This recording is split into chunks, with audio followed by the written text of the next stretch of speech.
انصاری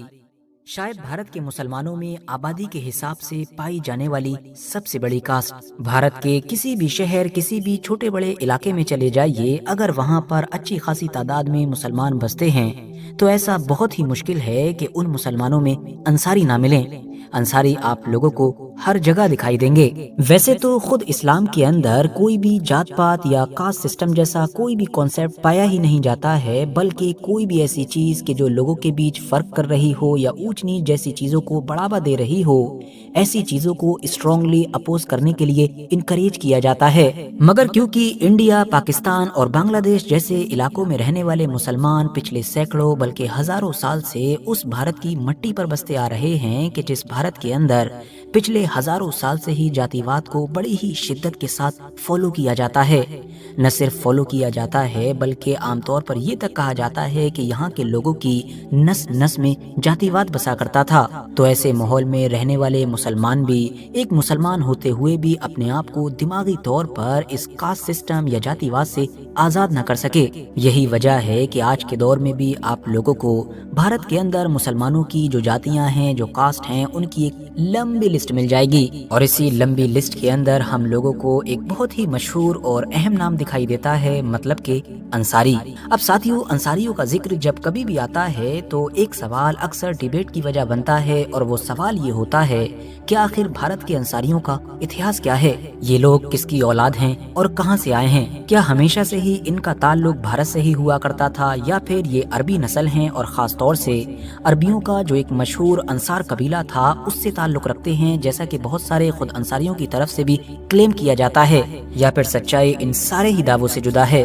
ساتھ ہی سوال تو یہ بھی ہے کہ تینوں ہی مذاہب مطلب کہ عیسائیت، اسلام اور یہودیت میں اہم سمجھے جانے والے پیغمبر حضرت ابراہیم علیہ السلام کے ساتھ، اور ہاں خاص طور سے یہودیوں کے ساتھ بھی ان انصاریوں کا اتہاس میں کیا کنیکشن رہا ہے؟ تو چلیے ان سارے ہی سوالوں کے جواب جاننے کی کوشش کرتے ہیں آج کے اس ویڈیو میں۔ اب ان سارے سوالوں کے جواب جاننے کے لیے ہمیں ہمیشہ کی طرح آج بھی لگ بھگ 8 سے 4 یا 4.5 ہزار سال پیچھے چلنا ہوگا،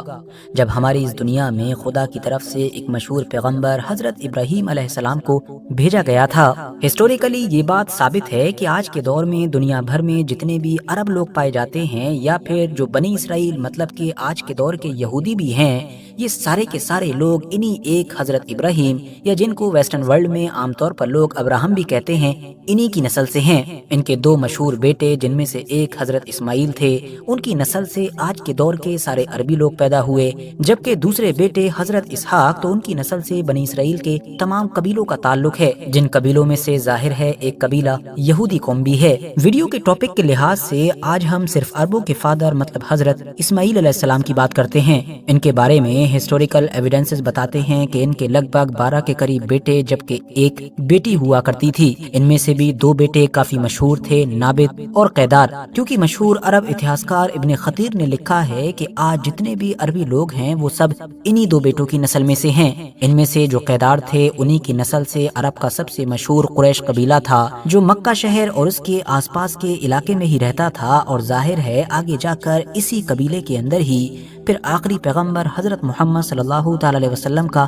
جنم بھی ہوا تھا۔ مگر یہ جو دوسرے مشہور بیٹے نابد تھے، ان کی جو عربی اولادیں تھیں وہ قریش قبیلے سے کافی الگ تھیں، بلکہ ان لوگوں کا جو ٹھکانہ تھا، جو رہنے کی جگہ تھی، وہ بھی مکہ یا اس کے آس پاس کے علاقے سے کوسوں دور تھی۔ اور انٹرسٹنگ بات یہ ہے کہ انہی نابد کی نسل میں ہی آگے جا کر عرب کا وہ مشہور قبیلہ پیدا ہوتا ہے کہ جس کو اتہاس میں انصاری قبیلے کے نام سے جانا جاتا ہے۔ شروع میں تو یہ لوگ عرب کے بالکل ساؤتھ مطلب کہ آج کے دور کے یمن کے علاقے میں رہا کرتے تھے، مگر پھر ایک دور ایسا آیا کہ جب یہاں پر 2 پہاڑوں کے بیچ میں موجود ایک ڈیم خطرناک طریقے سے ٹوٹ گیا۔ نتیجہ یہ ہوا کہ بڑی ہی خطرناک باڑھ آئی، ایک ایسا سیلاب کہ جس کے نتیجے میں یہ پورا علاقہ ڈوب گیا۔ اور ہاں، آپ کو بتاتے چلیں کہ اس سیلاب یا اس گھٹنا کا ذکر قرآن کی سورہ سبا کے اندر بھی موجود ہے۔ نتیجہ یہ ہوا کہ ان سارے لوگوں کو اپنی سردار کی لیڈرشپ میں یمن کا یہ علاقہ چھوڑ کر جانا پڑا۔ اب یہ لوگ عرب کے پورے علاقے میں اپنا نیا ٹھکانہ ڈھونڈ رہے تھے، اور ان کی یہ جو کھوج تھی، یہ جو تلاش تھی، عرب کے مشہور علاقے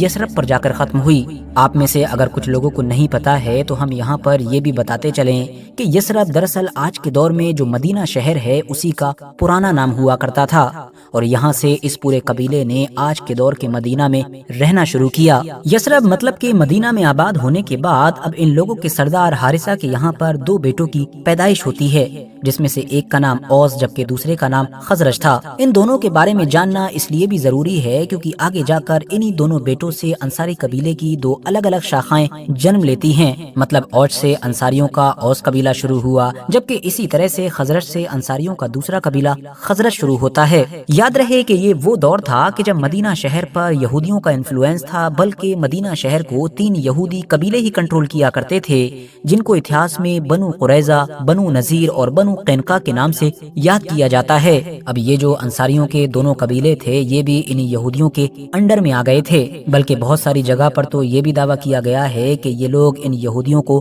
ٹیکس بھی ادا کیا کرتے تھے۔ اسی وجہ سے بہت سارے ایکسپرٹس نے یہ اندازہ لگانے کی بھی کوشش کی ہے کہ شاید اسلام کو اپنانے سے پہلے مدینہ میں رہنے والے یہ دونوں انصار قبیلے یہودی ہی ہوا کرتے تھے، جبکہ کچھ دوسرے اتہاسکاروں کا یہ دعویٰ ہے کہ اسلام سے پہلے یہ یہودی نہیں بلکہ مکہ والوں کی طرح ہی بتوں کی عبادت کیا کرتے تھے، جس میں خاص طور پر لات اور منات جیسے بتوں کی عبادت کی جاتی تھی۔ مدینہ میں رہنے والے انصاریوں کا انفلوئنس اب جب دھیرے دھیرے بڑھنا شروع ہوا تو جو یہودی قبیلے تھے جو پہلے سے ہی اس علاقے کو کنٹرول کر رہے تھے اور اب انصاریوں سے خطرہ محسوس کرنے لگے تھے، انہوں نے ان کے انفلوئنس کو ختم کرنے کے لیے یا ان کو کنٹرول میں رکھنے کے لیے بہت سارے پیترے اپنانے شروع کر دیے، اور ان کی یہ سازشیں کامیاب بھی ہو گئیں کیونکہ انہوں نے بڑی ہی کامیابی کے ساتھ اوس اور خزرج نام کے ان دونوں انصاری قبیلوں کے بیچ ایسی درار ڈالی کہ یہ دونوں آپس میں ہی ایک دوسرے کے سب سے بڑے دشمن بن گئے، اور ان دونوں کے بیچ یہ دشمنی اس دور تک جاری رہی کہ جب تک خود آخری پیغمبر حضرت محمد صلی اللہ تعالی علیہ وسلم کی مدینہ میں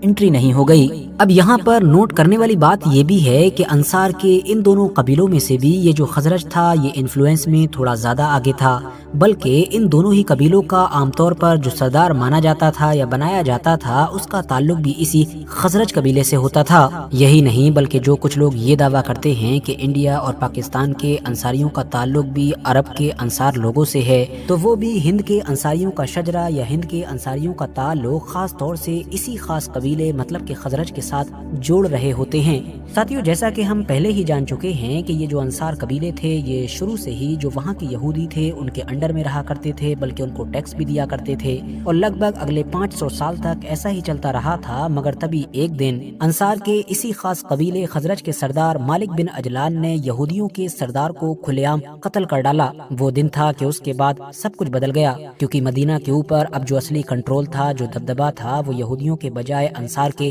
ان دونوں قبیلوں کا تھا۔ ساتھیوں، انصار مدینہ کے اتہاس پر بات کی جائے اور عبداللہ ابن ابی کا ذکر نہ کیا جائے یہ بھی بھلا کیسے ممکن ہو سکتا ہے؟ دراصل یہ وہ انسان تھا کہ جو نبی علیہ السلام کے دور میں ان لوگوں کا سردار ہوا کرتا تھا۔ ویسے تو اس نے بھی بالکل شروعات میں ہی اسلام قبول کر لیا تھا، مگر اس میں اور باقی لوگوں میں فرق یہ تھا کہ جہاں ایک طرف باقی انصار مدینہ نبی علیہ السلام کے اوپر جان چھڑکا کرتے تھے، تو وہیں دوسری طرف یہ اوپر سے تو مسلمان تھا لیکن اندر ہی اندر مسلمانوں کے خلاف سازش کرتا رہتا تھا۔ مسلمانوں کے جتنے بھی دشمن گروپ تھے یہ ان کے ساتھ گٹھ جوڑ کر کے رکھتا، اندر ہی اندر ان کی مدد کرتا رہتا اور ان کے ساتھ مل کر مسلمانوں کے خلاف سازشیں کرتا رہتا، جس کی وجہ سے اس کو رئیس المنافقین کا نام بھی دیا گیا، مطلب کہ منافقوں کا سردار۔ مدینہ میں رہنے والے ان انصاریوں میں سے وہ انسان کے جو اتہاس میں سب سے زیادہ مشہور ہوئے وہ کوئی اور نہیں بلکہ نبی علیہ السلام کے ایک عظیم صحابی حضرت ابو ایوب انصاری ہیں۔ ان کے بارے میں سب سے زیادہ خاص بات تو یہی ہے کہ ان کو آخری پیغمبر حضرت محمد صلی اللہ تعالی علیہ وسلم کا ہوسٹ مطلب کہ میزبان بننے کا موقع ملا، کیونکہ نبی علیہ السلام جب مکہ سے ہجرت کر کے مدینہ پہنچے تھے تو مدینہ کا ہر مسلمان یہ چاہتا تھا کہ نبی علیہ السلام اس کے گھر پر ٹھہریں، لیکن آخر میں اس معاملے میں قسمت حضرت ابو ایوب انصاری پر مہربان ہو گئی اور اگلے لگ بھگ 7 مہینے تک نبی علیہ السلام انہی کے گھر پر ٹھہرے تھے۔ حضرت ابو ایوب انصاری کی قابلیت کا اندازہ اس بات سے بھی لگایا جا سکتا ہے کہ حضرت علی نے اپنے دور میں انہی کو ہی مدینے کا گورنر بنایا تھا۔ آپ اتہاس کے ایک گریٹ واریر بھی تھے، یہی وجہ ہے کہ مسلمانوں نے جتنی بھی جنگیں لڑیں ان میں سے زیادہ تر میں آپ کو حضرت ابو ایوب انصاری فرنٹ لائن پر نظر آئیں گے۔ آپ کو اصلی حیرانی تو اس وقت ہوگی کہ جب آپ کو پتا چلے گا کہ مدینہ میں زندگی گزارنے والے اس عظیم صحابی کی جو قبر ہے وہ بھی مدینہ یا اس کے آس پاس کے ایریے میں میں نہیں بلکہ اس سے کوسوں دور قسطنطنیہ مطلب آج کے استنبول میں موجود ہے۔ اور جانتے ہیں ایسا کیوں ہے؟ ایسا اس لیے ہے کیونکہ اپنے آخری دور میں کہ جب مسلمانوں کی حکومت کے تخت پر حضرت امیر معاویہ بیٹھے ہوئے تھے تو ہم جانتے ہیں کہ مسلم دنیا میں سول وار کا ماحول تھا، ہر طرف مسلمانوں میں آپس میں ہی جنگیں چل رہی تھیں۔ اس چیز سے پریشان ہو کر یا آپ یہ بھی کہہ سکتے ہیں کہ خود کو اس مصیبت سے سلامت رکھنے کے لیے آپ اپنی 70-80 سال کی عمر میں بھی مسلم فوجوں کے ساتھ بیزنٹائن امپائر کے خلاف لڑنے کے لیے قسطنطنیہ کے بارڈر پر تھے۔ جنگ کے دوران ہی بیمار پڑنے کی وجہ سے بزرگی کی حالت میں آپ نے اس دنیا کو الوداع کہا اور آپ کی خواہش کے مطابق آپ کو قسطنطنیہ مطلب کہ آج کے ترکی کے استنبول میں ہی دفنا دیا گیا۔ ٹھیک 750 سے 800 سال گزر جانے کے بعد جب فائنلی عثمانیوں کے ایک چشم و چراغ محمد سیکنڈ نے قسطنطنیہ مطلب کہ استنبول کو فتح کیا تو محمد سیکنڈ نے نہ صرف سب سے پہلے حضرت ابو ایوب انصاری کی قبر کا پتہ لگایا بلکہ ان کی قبر کے اوپر ایک عظیم الشان مقبرہ بھی تعمیر کروایا۔ اب اگر حضرت ابو ایوب انصاری کی اولادوں کے بارے میں بات کی جائے تو حضرت ابو ایوب انصاری نے 2 شادیاں کی تھیں، جس میں سے ان کی جو پہلی بیوی تھی ان سے صرف ایک ہی بیٹا پیدا ہوا تھا اور اس بیٹے کا انتقال بھی جوانی میں ہی ہو گیا تھا، جبکہ جو دوسری بیوی تھیں جن کا نام اتہاس میں ام ایوب انصاریہ بتایا گیا ہے اور جو انہی کے خاندان مطلب کہ انصار سے ہی تعلق رکھا کرتی تھیں، ان سے حضرت ابو ایوب انصاری کی 4 اولادیں ہوئی تھیں۔ حضرت ایوب کی ان بیوی کے بارے میں خاص بات یہ بھی ہے کہ انہوں نے نبی علیہ السلام کے لیے لگ بھگ 7 مہینے تک کھانا بنایا تھا، اور تو اور نبی علیہ السلام کی کئی حدیثوں کو بھی ان کی طرف منسوب کیا جاتا ہے، مطلب کہ ان سے روایت کی جاتی ہیں۔ ساتھیوں 4 اولادوں میں سے جو ایک بیٹی تھی ان کا نام عمرہ تھا، جبکہ جو 3 بیٹے تھے ان میں سے ایک کا نام محمد ابن خالد، دوسرے کا نام ایوب ابن خالد، جبکہ جو تیسرے تھے ان کا نام خالد ابن خالد تھا۔ ان میں سے جو 2 بیٹے حضرت خالد اور حضرت ایوب تھے یہ عرب کے علاقے میں ہی رہے اور ان کی اولادیں بھی یہیں پھلتی پھولتی رہیں، اور آج کے دور میں ان کی زیادہ تر اولادیں قطر اور بحرین جیسے علاقوں میں پائی جاتی ہیں، مگر ان کے یہ جو بڑے بیٹے تھے مطلب حضرت محمد ابن خالد، ان کی اولادیں وقت کے ساتھ پھر ایران، افغانستان اور ہندوستان جیسے علاقوں کی طرف بڑھتی چلی گئیں۔ اس کی وجہ یہ تھی کہ حضرت ابو ایوب انصاری کے یہ خاص بیٹے تیسرے خلیفہ حضرت عثمان غنی کی طرف سے بھیجی گئی اس خاص فوج کا حصہ تھے کہ جو خراسان کے لیے بھیجی گئی تھی۔ خراسان فتح ہو جانے کے بعد وہ بھی ہمیشہ ہمیشہ کے لیے یہیں پر آباد ہو گئے تھے۔ اگلے لگ بھگ 500 سال تک لگاتار ان کی اولادیں افغانستان کے بلخ اور ہرات جیسے علاقوں میں آباد رہیں، اور افغانستان کے اسی خاص علاقے میں ہی بسنے والی حضرت ابو ایوب انصاری کی اولادوں میں ہی پھر 1006 میں جا کر ایک خاص بزرگ کا جنم ہوتا ہے جن کو اتہاس میں خواجہ عبداللہ انصاری کے نام سے جانا جاتا ہے۔ یہ نہ صرف 11ویں صدی کے ایک بڑے عالم تھے بلکہ ان کو ایک بڑے صوفی بزرگ اور شاعر کے طور پر بھی جانا جاتا ہے۔ ان کو عام طور پر پیر ہرات بھی کہا جاتا ہے، اور خاص بات یہ ہے کہ ہندوستان کے کچھ انصاریوں کی طرف سے انہی خواجہ عبداللہ انصاری کے بارے میں یہ دعویٰ کیا جاتا ہے کہ یہی ان کے فادر ہیں، مطلب کہ جد امجد ہیں۔ مطلب یہ کہ ان کے جو 5 بیٹے تھے وہ الگ الگ وقتوں پر ہندوستان کے الگ الگ علاقوں میں آئے تھے اور ان کی اولادیں ہی آج کے دور کے انصاری لوگ ہیں۔ کوئی کہتا ہے کہ ان کے بیٹے یا ان کے بیٹے کی بھی جو اولادیں تھیں وہ دہلی سلطنت کے دور میں آئیں، تو کوئی کہتا ہے کہ شاید ان کے بیٹے کی جو اولادیں تھیں وہ 1526 میں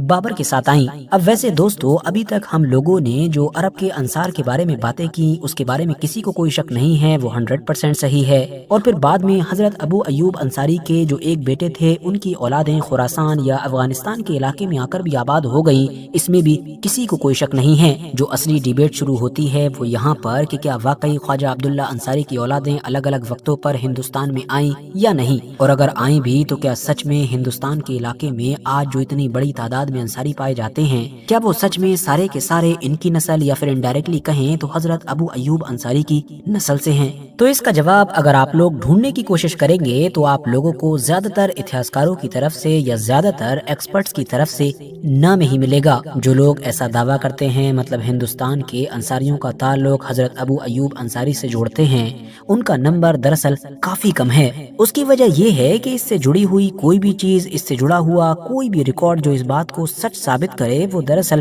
ریٹن ہسٹری میں نہیں ہے، یعنی کہ لکھت طور پر کہیں پر بھی نظر نہیں آتا ہے، بلکہ یہ چیز تو ہندوستان کی انصاری کمیونٹی میں ایک ٹریڈیشنل یا آپ کہہ سکتے ہیں کہ ایک اورل وے میں وقت کے ساتھ ٹرانسفر ہوتی ہوئی آئی ہے۔ مطلب انصاریوں کے جو بزرگ لوگ ہوا کرتے تھے، جو بڑے بوڑھے ہوا کرتے تھے، وہ اپنے بچوں کو، اپنے لوگوں کو اس سے جڑی ہوئی کہانیاں یا اس سے جڑے ہوئے یہ جتنے بھی کنیکشن ہیں ان کے بارے میں سنایا اور بتایا کرتے تھے۔ مگر ریٹن ہسٹری میں مطلب لکھت طور پر کسی بھی اتہاسک کتاب میں آپ کو کوئی ایسی چیز نہیں ملے گی کہ جو پختہ طور پر اس کنیکشن کو یا اس چیز کو صحیح طور پر ثابت کر سکے۔ یہی وجہ ہے کہ اس مدے پر آپ چاہیں ہندوستان کے کسی غیر مسلم اتہاسکار کی رائے دیکھ لیجئے، کسی مسلم اتہاسکار کی رائے دیکھ لیجئے، یا ایون انصاری اتہاسکار کی بھی رائے دیکھیں گے تو سبھی میں آپ لوگوں کو اس کنیکشن کا جواب لگ بھگ نہ میں دکھائی دے گا۔ ہاں، اس سے الٹ اتہاس کی ان کتابوں میں آپ لوگوں کو ہندوستان کے انصاریوں سے جڑی ہوئی کچھ دوسری چیزیں دکھائی دیں گی۔ مثال کے طور پر ہندوستان کے انصاریوں کے بارے میں الگ الگ اتہاسک کتابوں میں جو سب سے پختہ، سب سے اوتھینٹک چیز پائی جاتی ہے وہ یہ ہے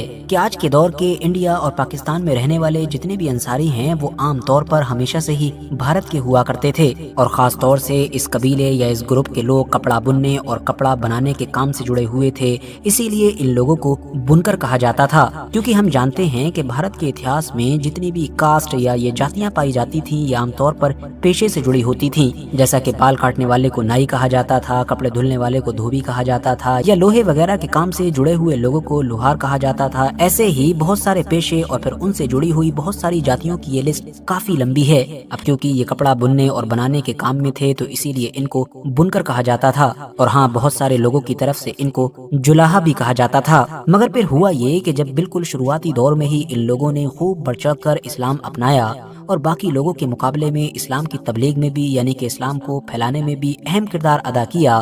تو باہر سے جتنے بھی عرب یا ترک علاقے سے آئے ہوئے مسلمان تھے اور ان مسلمانوں میں جو خاص طور سے اسکالرز تھے انہوں نے ان لوگوں کو انصار کا نام دیا۔ اس کی وجہ یہ تھی کہ عربک زبان میں انصار کا مطلب ہی سپورٹر اور مددگار ہوتا ہے۔ تو ان اسکالرز کا یہ کہنا تھا کہ جس طرح سے جب آخری پیغمبر حضرت محمد صلی اللہ تعالی علیہ وسلم نے مکہ سے مدینہ کی طرف ہجرت کی تھی اور وہاں کے انصار لوگوں نے ان کی مدد کی تھی اور ہر طرح سے اسلام کی تبلیغ میں بھی ایک اہم کردار ادا کیا تھا، بالکل ویسا ہی ایک اہم اور بڑا کردار یہاں کے جو بنکر لوگ ہیں انہوں نے کیا ہے۔ اسی لیے انہوں نے ان کو انصاری کہا، جو پھر وقت کے ساتھ آگے چل کر ان کے پرانے ناموں سے بھی زیادہ مشہور ہو گیا۔ باقی آپ لوگوں کی اس بارے میں کیا رائے ہے، یا پھر اگر آپ کے پاس اس میٹر سے جڑی ہوئی کوئی اوتھینٹک انفارمیشن یا کوئی اور چیز موجود ہے تو کمنٹس باکس میں ہمارے ساتھ ضرور شیئر کریں۔ ویڈیو اگر جانکاری سے بھرپور لگی ہو تو لائک کرنے کے ساتھ ساتھ